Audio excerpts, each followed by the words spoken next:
Hola amigas y amigos, estamos acá en el sur de Chile.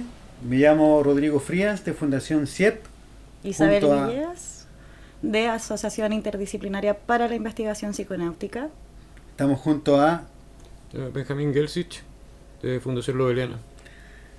Estamos hoy en una reunión que para nosotros es muy importante. Personalmente llevo ya casi 2 años tratando de venir al sur a conocer al Benja de nuevo, a hablar con él respecto a temas importantes y trascendentes en este momento en el país, con todo el movimiento que está ocurriendo a nivel internacional, con los psicodélicos, con el anuncio de Trump. Hay nuevos vientos. Este es un mundo muy interesante y se está moviendo siempre. En Chile ocurrió, por ejemplo, este encuentro que Benjamín y la Fundación Loveliana tuvieron la gran visión de traer a Chile, que fue el primer seminario, ¿no? Primer simposio El psiconauta, simposio. Utopía y Veredad. El Muy primer bueno. simposio en Conguillío, donde vinieron estrellas mundiales de el estudio de las plantas, el estudio de los hongos, de los estados expandidos de conciencia, y que a nivel nacional fue una hecatombe. Significó que muchas fundaciones se crearan. Yo mismo fui parte de CIEP por haber conocido a Rey en este seminario y por también haber conversado de primera mano con Jonathan Ott, con Mónica Gagliano, gente que uno conocía de oído, haberlo visto el libro en algún día y tenerlo en la carne así, tocándose, conversando, fue algo impresionante. Mm, Ese conocimiento que emerge natural entre las personas en esa conversación, sin buscar nada más que entregar lo que cada uno tiene y en ese tejido poder ir como aprendiendo cosas. claro. Para mí fue un lugar bien estratégico dentro de mi crecimiento personal y también creo que a nivel nacional fue, Sí. como dije, una hecatombe. Desde ahí la importancia también de reunirnos a generar conversaciones profundas con respecto a esta tercera dimensión que es la psiconáutica. Y desde ahí también, Benja, me gustaría preguntarte cuál fue la importancia de ese primer junte de psiconautas legendario. ¿Qué consideras de importante? ¿Qué sacas de ese primer simposio, seminario? Bueno, son varias cosas. Primero, el simposio nace por una visión de urgencia. O sea, gran parte de los invitados son personas ya de edad avanzada, con mucho conocimiento y con... Pucha, son las últimas veces que se van a pegar estos viajes para cruzar el mundo y reunirse con las nuevas generaciones. Y bueno, sin ir más lejos, fue la última participación de Jonathan en este tipo de eventos, antes de su partida. Por otro lado, también funcionó como catalizador en muchas personas e instituciones, como CIEP, Mm. también si no me equivoco, Camello y Dromedarios también como que se entusiasmó bastante con Ujú. ello. Y catalizador en el sentido de que fue como una llamada de ahora es el momento. Un llamado a la acción de que los estudios y los intereses que han estado llamando a cada uno de los participantes tienen como un sentido práctico y un sentido activo que tiene que manifestarse. Ya es hora de manifestarse, ya no es como... Era como el llamado a cerrar la idea de tabú, ese miedo a no hablar. Y eso se ve en gran parte también al foco del simposio. O sea, le pusimos primero que nada simposio psiconauta. No era de medicina, ni de bienestar, ni nada, era psiconáutica directamente. Una dimensión amplísima que hasta ese momento no había sido tomada o tomada en cuenta. Generalmente los congresos, seminarios de estos temas hablan del valor medicinal, que si bien lo tiene, no es la única característica ni virtud de esta dimensión. Mm, Y claro, mm, y eso yo creo que se manifestó, o sea, se Ujú. nota. claro. Sí. Yo, yo hablando un poquito también de lo que pudimos conversar nosotros anteriormente, comentabas esto de investigar desde esta línea medicinal los beneficios, pero también la exploración a entender el universo. ¿Cómo sientes ahí que aplica también la fundación estos temas profundos? ¿Lo ves como más amplio hoy en día en un segmento que lo está hablando más? Sí, sí, sí, yo creo que es por la pérdida del miedo, gatilló mucho la pérdida del miedo en hablar estas cosas, o sea, referirse a droga, por ejemplo. En Loveliana le hemos hecho mucho énfasis a limpiar el concepto. El concepto está enterrado en desinformación, enterrado en ignorancia, tomado por el prohibicionismo. Y la palabra en sí, una palabra como otra, son palabras neutras, no son ni buenas ni malas. Droga significa hierba seca en su origen. Y una droga no es algo malo. Una droga es un fármaco. Y un fármaco etimológicamente es lo que te sana y lo que te mata. No es ni bueno ni malo, depende todo de la aplicación y el uso. Y lo que hacemos en estos encuentros es hablar de la experiencia de su uso, del fenómeno, del viaje y el fenómeno interno, las posibilidades que hay de expansión, o liberación de conciencia también. Uno dice expansión, pero yo creo que es casi que volver a una conciencia más prístina. Expansión porque nos cerramos en algún momento y ahora hay que abrirse de nuevo.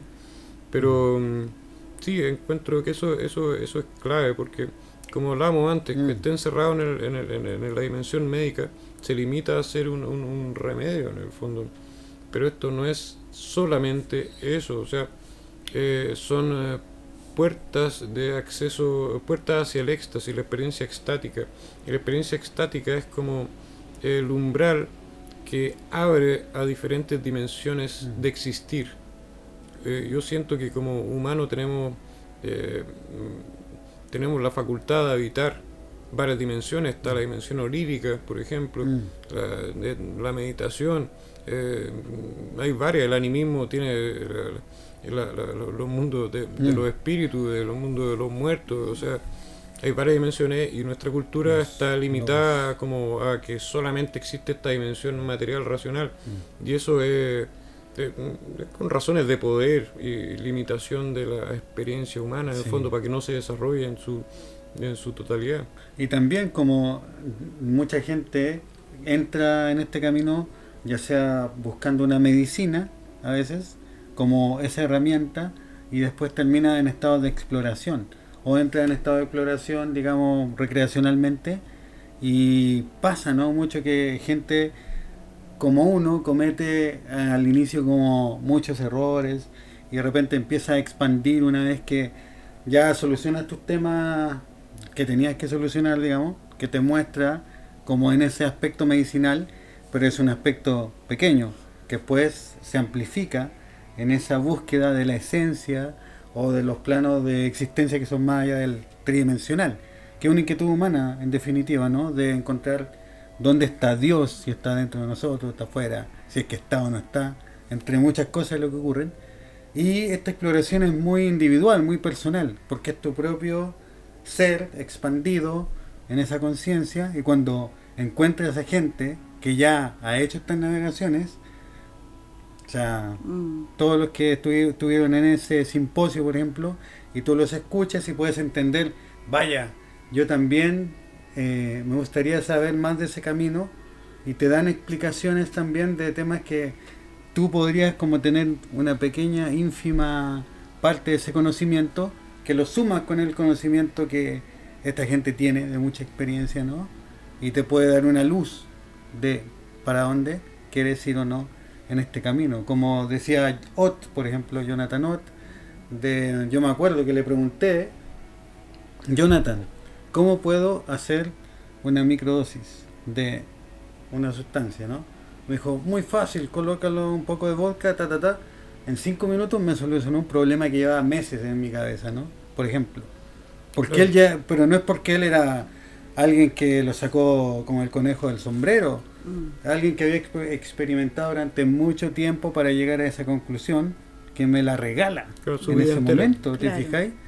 Entonces, para mí, por ejemplo, ir a escuchar las charlas es maravilloso, pero vivir la experiencia ahí, in situ, o comentar un libro con Dennis McKenna, por ejemplo, y yo explicarle que él está equivocado, no. Pero él, como tener esa apertura de poder leer un libro contigo, mostrarte, y como detalles, ¿no?, de que X término le costó tanto tiempo llegar a comprenderlo en un viaje que te lo cuenta ahí mismo, in situ. Sí, pues no, y además está el tema de la conversación de pasillo. O sea, un tema son las charlas, que es donde se expresan los estudios como más confirmados, más sustentados, pero las conversaciones que se dan entre medio son las conversaciones donde se habla lo que se piensa, lo que no está confirmado, lo que no está comprobado, y la especulación. Y hay mucha riqueza en especulación, y además se genera también mucha empatía y mucho compartir de la experiencia.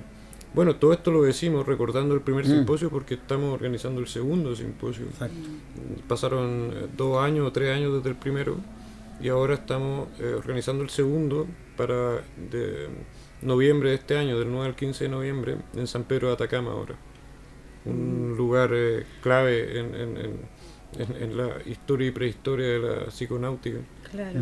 Allí también me gustaría recordar del primer seminario a Jonathan Ott, también honrando su sabiduría que nos dejó, su legado.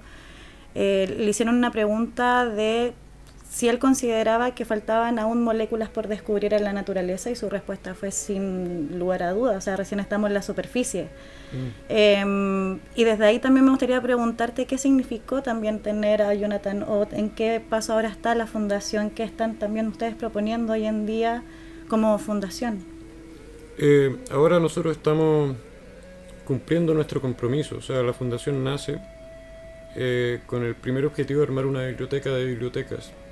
Digo esto porque es una biblioteca que está compuesta por varias bibliotecas, que son las bibliotecas que pertenecían o pertenecen a los investigadores de lo que puedo entender como la primera o segunda generación, si consideramos la primera generación como Wasson, Schultes y Hoffman, pero la segunda generación intermediada por Jonathan, que es como discípulo directo de estos tres personajes. Exacto.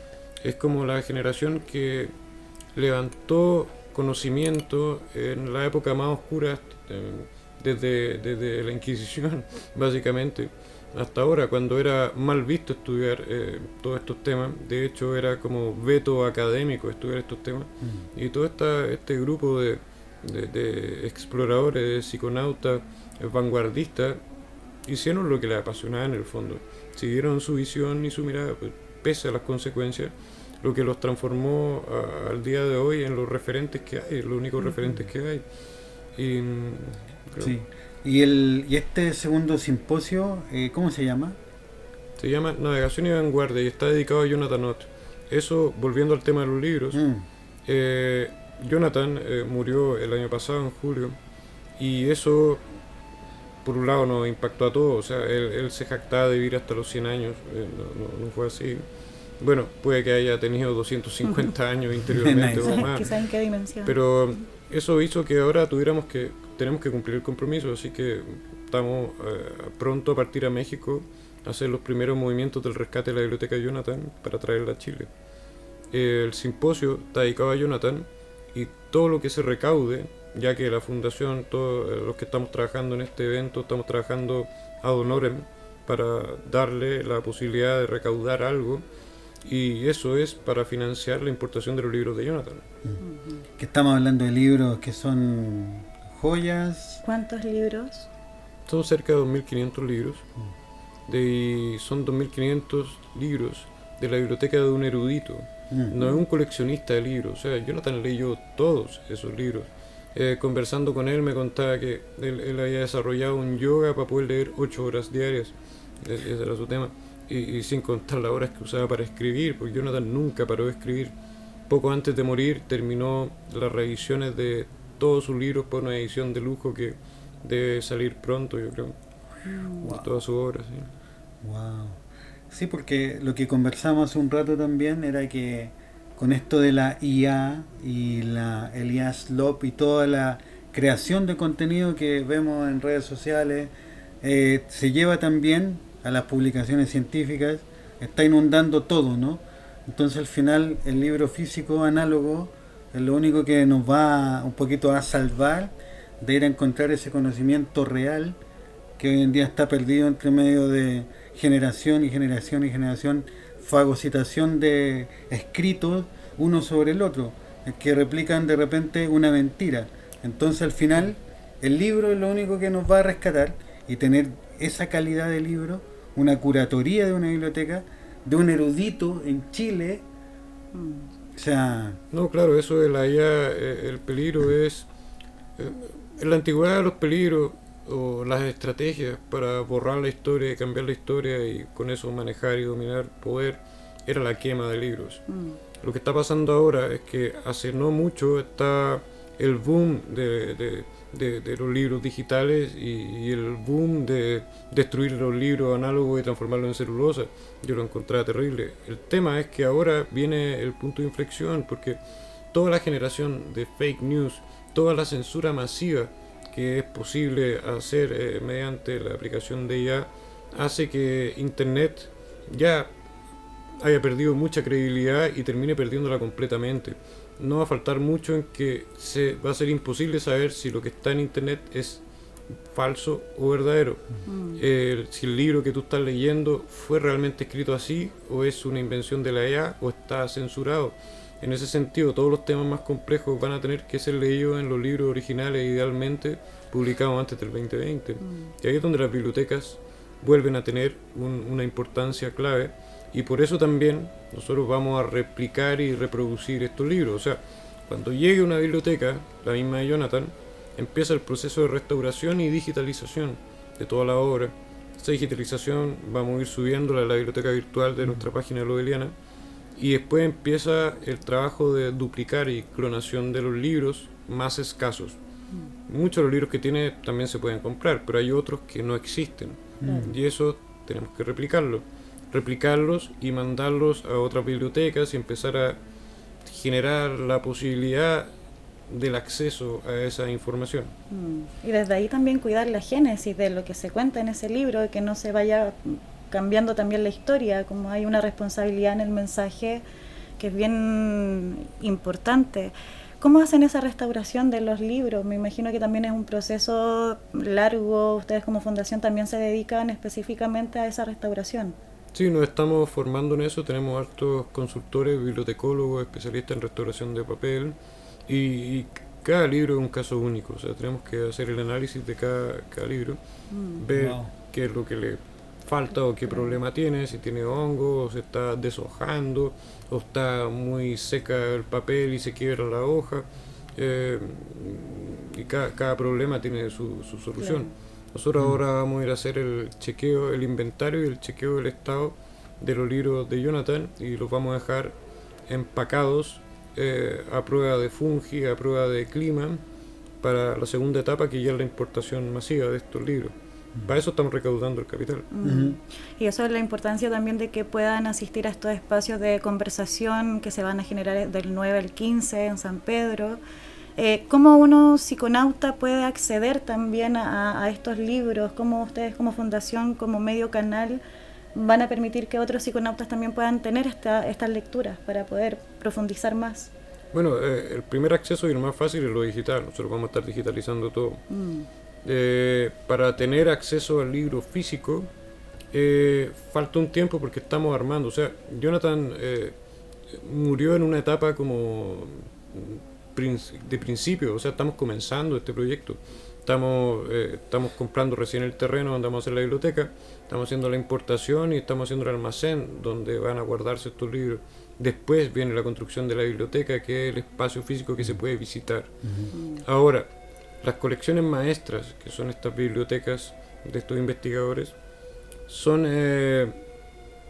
van a ser clonadas para ser leídas, porque lo que va a estar disponible para lectura popular es la copia del libro.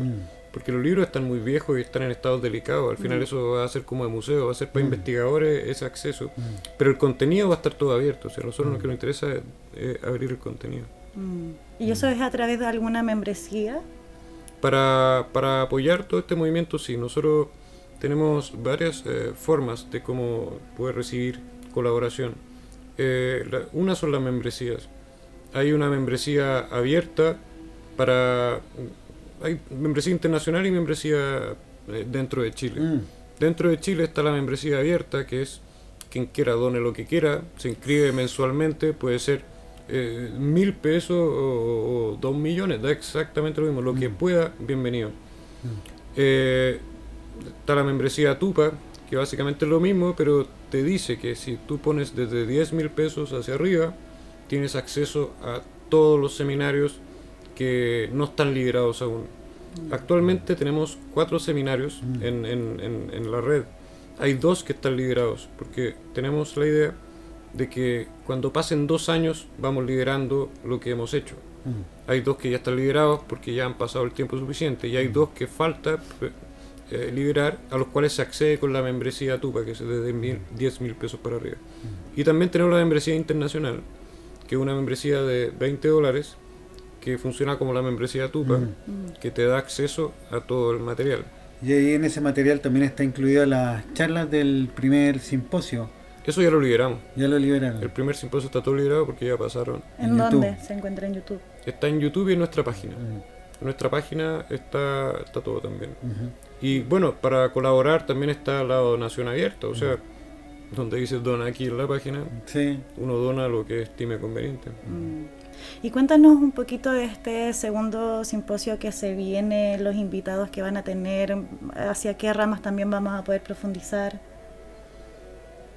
Sí, las ramas son variadas, están llegando recién las propuestas de charlas. Tenemos un amplia gama de invitados. Tenemos nuestro querido Manolo Torres, que también es padrino de la fundación. O sea, Manolo Torres, Jonathan Nott y Yurena Furchi son directores también de Loeliana, son directores eméritos de Loeliana. Y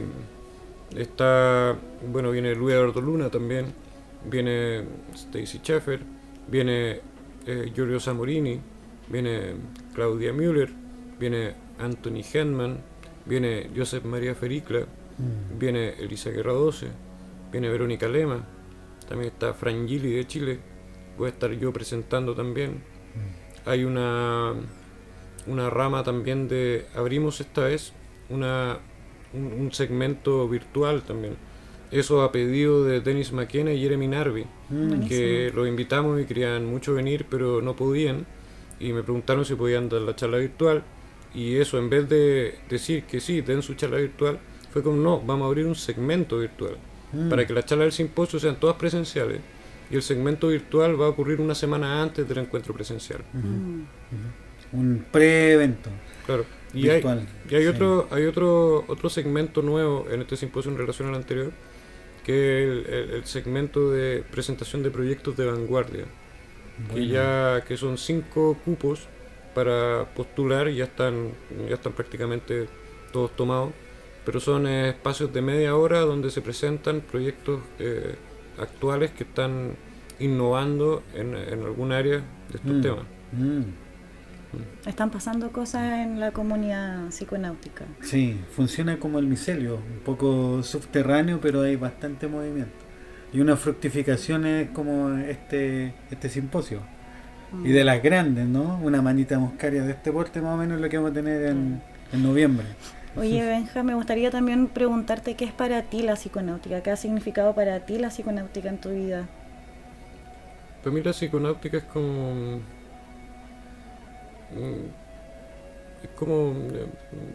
vivir completamente, yo creo. Para mí la psiconáutica como que hace... yo siento que voy destapando y despejando velos que han sido impuestos tanto por la cultura o las creencias culturales en el mito cosmogónico que uno habita. Se creen ciertas cosas y ese mito cosmogónico está diseñado para limitar también el acceso a otras cosas. Como hablábamos, para mí la psiconáutica es como la exploración de las dimensiones de existir que están vetadas desde nuestra cultura. Y por eso mismo, o sea... no es que no existan, están vetadas. Están vetadas, y fueron vetadas desde la casa del paganismo, o sea, en Occidente también teníamos animismo y todo, solo que fue quemado en las piras durante mucho tiempo, y con eso se corta también la herencia del aprendizaje. ¿Quién te enseña ahora? No hay nadie que enseñe ahora. Por eso nace la psiconáutica. La psiconáutica es como el instinto de saber que hay algo más que nadie te puede enseñar porque está bloqueado, y no queda otra más que explorar. Es como y recartografiar.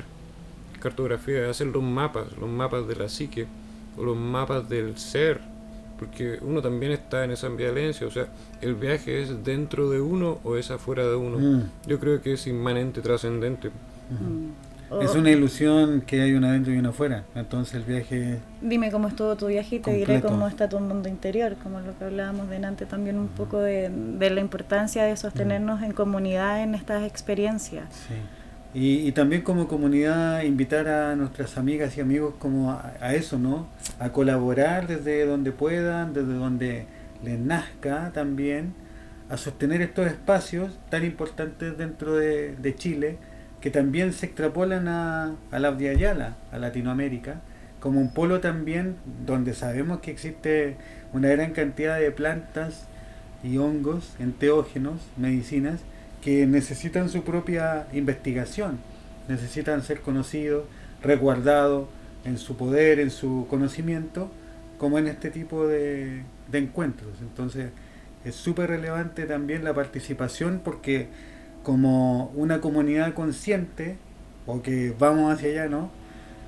Poder también como ir avanzando en conjunto en que este tipo de espacios se puedan lograr para el beneficio de todos, porque en el beneficio, como hablábamos, no es solo para nosotros poder tener este libro o conversar con otras personas, pero también es una responsabilidad generacional de poder preservar este conocimiento, que no es, como decían los abuelos, es prestadito nomás.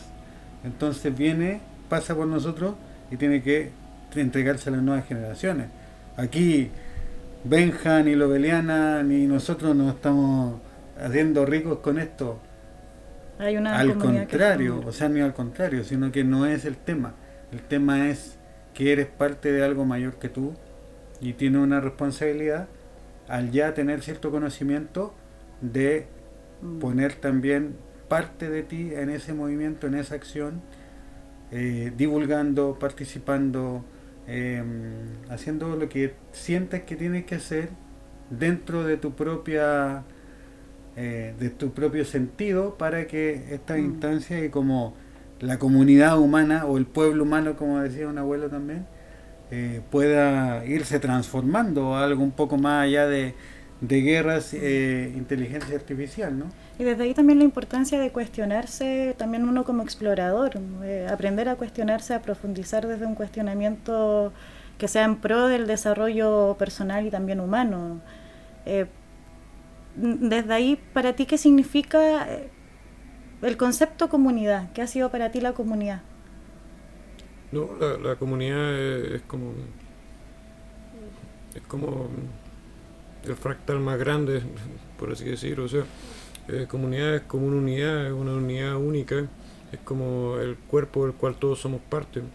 Y yo creo que la mejor forma que cada uno tiene de aportar al grupo es primero sanándose uno, o sea, equilibrándose. La mejor forma que tengo de ayudar es cuando yo estoy sano.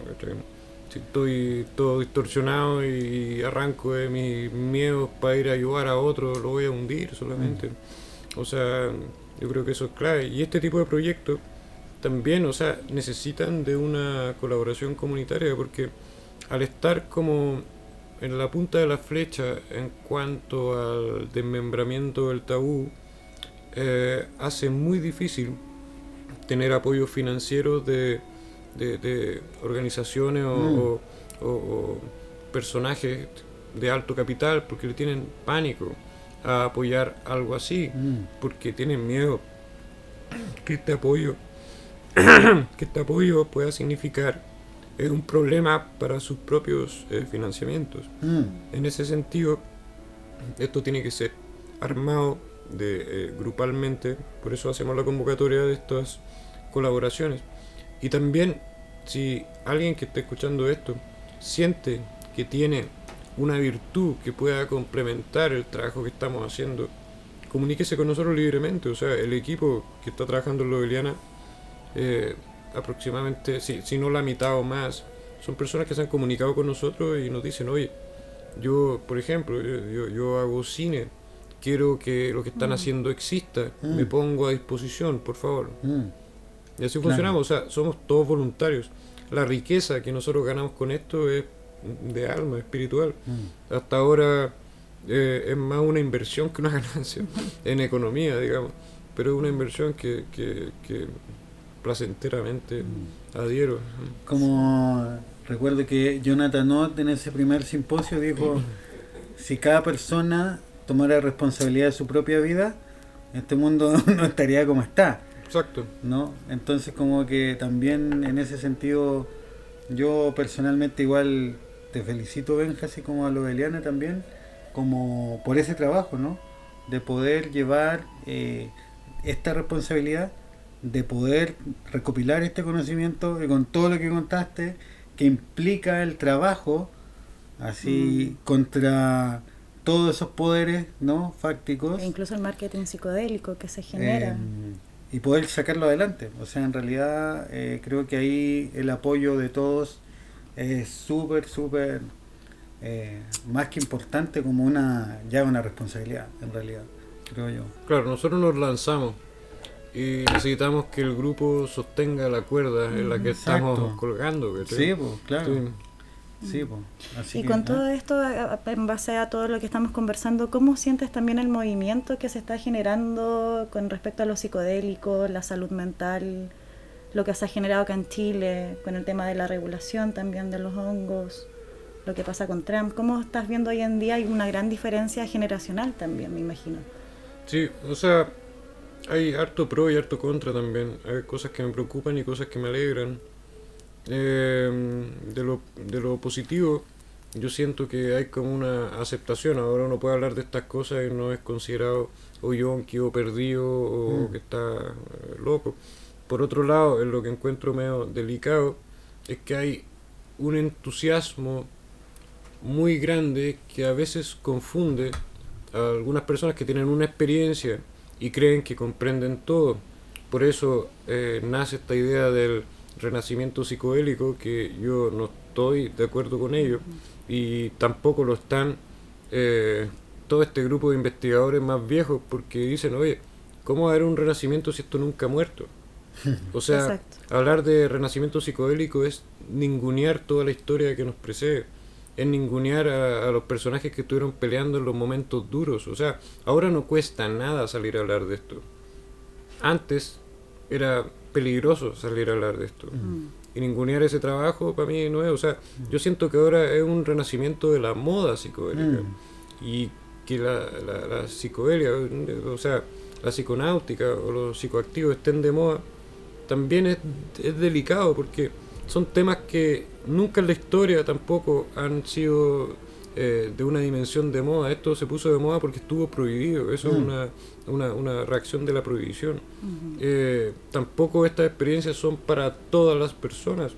O sea, yo creo que es para quienes sienten el llamado, y quienes lo sientan también requiere una responsabilidad de autoconocimiento. O sea, si uno no quiere ir a dar jugo, o no quiere rayarse, o no quiere abrir puertas que después no puede cerrar, tiene que tener cierto grado de humildad y reconocer sus capacidades también, reconocer su oscuridad interna y todo eso. O sea, cualquier oscuridad interna que esté bloqueada, al tener un viaje, va a refregarse esa oscuridad en la cara de la persona. Y eso a algunos le hace bien, otros no lo pueden tolerar, y por eso yo creo que hay que sincerarse, no tratar de ser parte de algo ajeno. Tener cuidado de caer en esa moda de tomarte algo porque alguien te invitó, pero en realidad no es algo que tú quieres, sino que te haces parte de esa ola. Entonces, como tomar un poco de conciencia antes de enchufarse algo, porque en realidad Sí, no, y no es algo trivial, y hoy en día parece trivial, ¿no?